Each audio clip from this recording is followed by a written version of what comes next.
Mas Budi, saya ingat betul kita di sebuah grup WhatsApp, kira-kira 2 bulan sebelum Anda jadi menteri, kita sudah bilang, ini calon menteri perhubungan.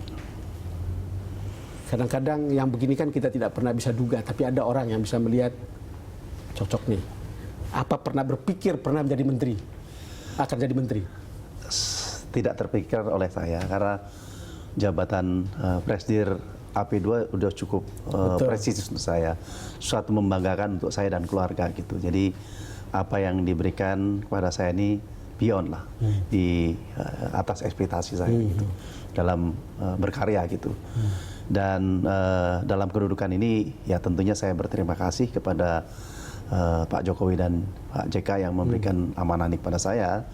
Dan saya sekali lagi berterima kasih pada semua orang yang memberikan dukungan, karena tanpa kepercayaan, tanpa dukungan, saya bukan apa-apa. Dan pekerjaan ini memang pekerjaan yang sangat sulit gitu ya. Tidak terbayangkan oleh saya harus menjabat ini, tapi ya dengan dorongan teman-teman, dengan jalan Tuhan, kita bisa menyelesaikan insya Allah. Mas, tapi kan orang selalu bilang bahwa sebetulnya Jokowi sudah dengan Anda itu sudah dekat, sudah cukup lama kan? Di Ancol, lalu kemudian Jakpro, lalu kemudian Angkasa Pura II.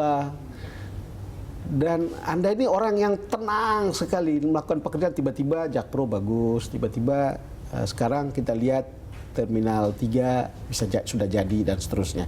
Kedekatan ini pengaruhnya apa? Saya pikir bukan kedekatan yang dilihat, mungkin spirit kerjanya sama.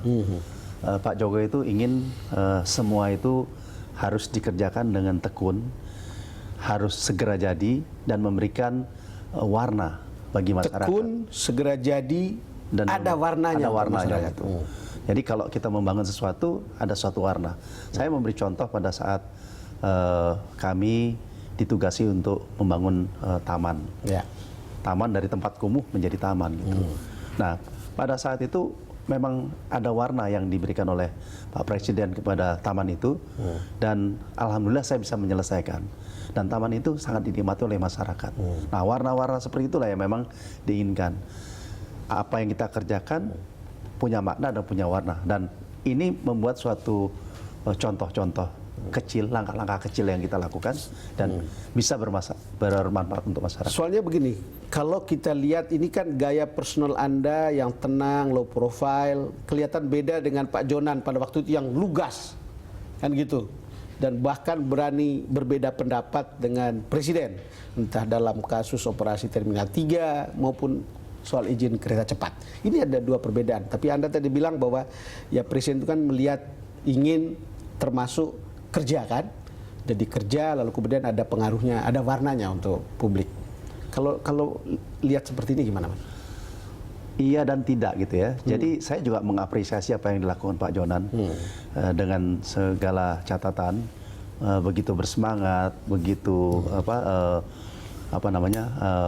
target oriented dan sebagainya gitu. Jadi saya pikir saya mendapatkan tugas ini melengkapi tugas dari Pak Jokowi, apa yang sudah dilaksanakan oleh Pak Jonan. Jadi sebagai contoh, beberapa bandara sudah diselesaikan, nah, kami tinggal mengisi bagaimana bandara ini deliver pada masyarakat. Jadi saya pikir ini komplementer antara apa yang sudah dilakukan oleh Pak Jonan dan saya. Gitu. Apa pesan khusus Presiden ketika Anda ditunjuk? Apa pada waktu itu? Connectivity itu deliver.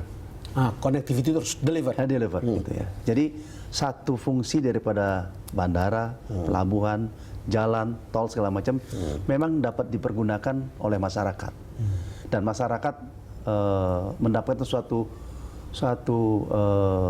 makna sosial ekonomi atas fasilitas itu. Itu yang diinginkan. Banyak contoh yang terakhir waktu kita ke Toba, di mana bandara Silangit yang relatif belum selesai, tapi waktu itu Pak Presiden minta Garuda terbang ke sana, dan kita secara intensif menghubungi Garuda, menghubungi Sriwijaya, dan sekarang dalam waktu yang pendek, tadinya tidak ada flight menjadi 5 flight di sana, dan akhirnya ini memberikan support untuk Danau Toba. Ya. Banyak semangat teman-teman di Sumatera Utara itu dengan kehadiran Silangit itu. Mas Budi, ini coba kita lihat pidato Anda ketika Sertijab. Jadi ini penting karena kita anggap ini adalah bekal yang paling genuine untuk pelaksanaan tugas. Kereta cepat menjadi top of mind daripada Kementerian Perhubungan dan masyarakat. Tapi saya tidak ingin gegabah untuk melakukan langkah-langkah.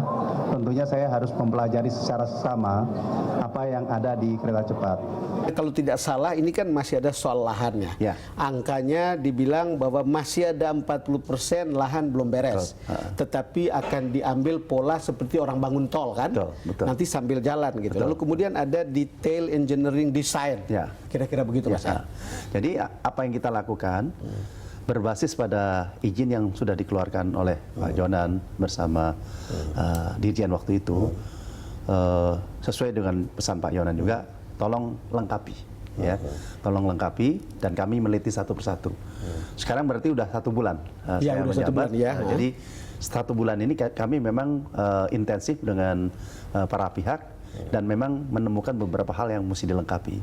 Nah, setelah ini dilengkapi, minggu depan ini kita lihat kalau sudah baru kita keluarkan izin yang lebih lengkap. Oke, Mas Budi, kita jeda lagi, kita akan bicara soal tol laut, soal kereta cepat setelah ini. Pemirsa, kami akan segera kembali.